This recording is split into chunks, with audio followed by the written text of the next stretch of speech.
বিগত কেইবাবছৰ ধৰি ঝাৰাবাৰীস্থিত বিজেপি ছোৱালী এম ই স্কুল খেলপথাৰত সৰ্বসাধাৰণ ৰাইজৰ উদ্যোগত প্ৰতিভা বিকাশ মঞ্চ, কাৰবাৰী সংঘ, বিজেপি ৰিক্সা সন্থাৰ সহযোগত বিগত বছৰৰ নিচিনাকৈ এইবেলিও আমি ৰাজহুৱাভাৱে ইফতাৰ মেহফিলৰ আয়োজন কৰোঁ। তাত আপোনালোকে দেখিছে এই বৃহত্তৰ অঞ্চলৰ সৰ্বসাধাৰণ ৰাইজ স্বতঃস্ফূৰ্তভাৱে সঁহাৰি জনাই আমাৰ নিমন্ত্ৰণ ৰক্ষা কৰি তেওঁলোকে আহি উপস্থিত হৈছে হাজাৰ হাজাৰ মানুহ। আৰু আমাৰ ইমামে সকলোৰে ওচৰত সকলোৱে হাত তুলি আল্লাহৰ ওচৰত বিশ্ব শান্তিৰ কাৰণে, বিশ্বৰ সমন্বয়ৰ কাৰণে আজি মোনাজাত কৰা হয়, দোৱা কৰা হয়। সমাজৰ পৰা তথা দেশৰ পৰা অপশক্তি নিপাত যোৱাৰ কাৰণে প্ৰাৰ্থনা কৰা হয় আৰু ভাল যিবোৰ শক্তি আছে তেওঁলোক যাতে আৰু দীৰ্ঘজীৱী হয় তাৰ কাৰণে দোৱা কৰা হয়।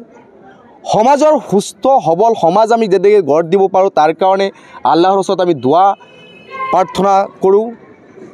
আমি সকলোৱে যাতে সমন্বয়ৰে এই অসমখনৰ প্ৰতিটো জাতি জনগোষ্ঠীৰ মানুহ সমন্বয়ৰে বসবাস কৰোঁ, শান্তিৰে বসবাস কৰিব পাৰোঁ তাৰ কাৰণে ইয়াতে ৰাজহুৱাভাৱে দোৱা প্ৰাৰ্থনা কৰা হয়। ইয়াত সকলো ধৰ্মৰ মানুহ স্বতঃস্ফূৰ্তভাৱে সঁহাৰি জনাইছে।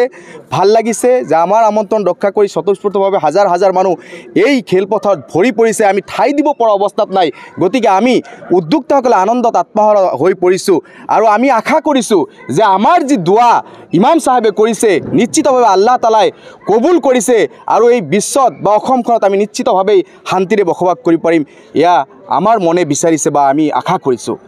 কিমান চনত আপোনালোকে এই ইফতাৰ আয়োজন কৰিছে? বিগত 7-8 বছৰ ধৰি এই কাৰ্যসূচীটো আমি চলাই আহিছোঁ।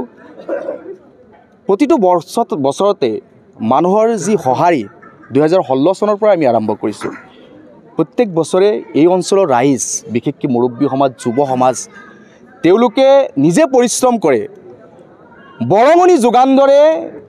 অৰ্থনৈতিকভাৱে একদম দুখীয়া পৰিয়ালৰ মানুহেও ইয়াতে আহি হাত উজাৰ দি তেওঁলোকে টকা পইচা দি এই ইফতাৰ মেহফিল যাতে ভালদৰে আমি পৰিচালনা কৰিব পাৰোঁ তাৰ কাৰণে তেওঁলোকে সঁহাৰি জনায়।